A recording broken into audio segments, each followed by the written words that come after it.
Angèle, on peut dire ce qu'on veut sur elle.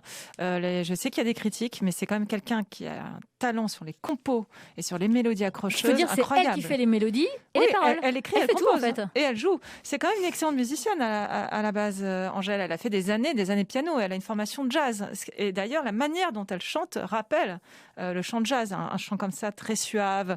Et c'est ça en quoi ce contraste avec, on va dire, le contexte pop urbaine de certaines de ses chansons fait ce mélange qui est quand même vraiment à la fois hyper accessible et on sent quand même que c'est qualitatif. Alors Angèle, elle a fait des études de musique, mais avant, elle est passée par un collège un peu strict et tout ça dans une famille de musiciens. Oui, c'est vrai qu'en fait, ses parents sont très connus en Belgique. Sa mère est comédienne, son père est musicien.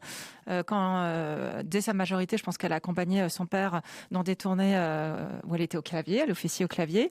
Effectivement, très très vite, elle a suivi une école de musique. Tout en étant fan d'Hélène Ségara.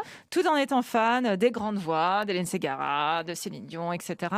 Tout en écoutant effectivement aussi du rap, tout en écoutant aussi beaucoup de musique ouest-africaine, de musique brésilienne.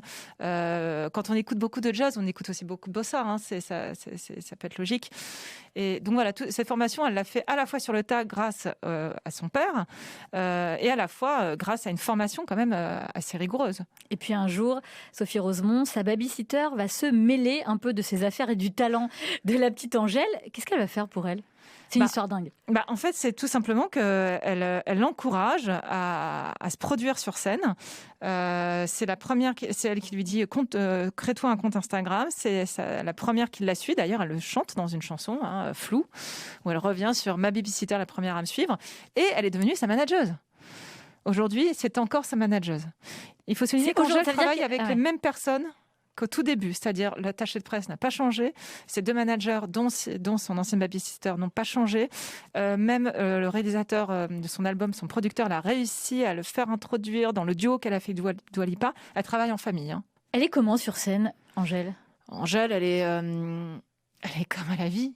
C'est-à-dire qu'elle est non mais c'est des shows drôle, énergique, c'est elle Madonna. danse très bien. Ah oui, alors c'est vrai que du point de vue du show, c'est extrêmement calibré. Chorégraphie taillée à la serpe, contact avec le public.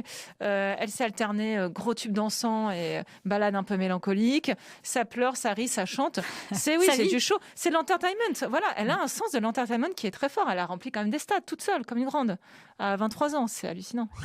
Minute Papillon sur France Bleu, Sidonie Bonnec.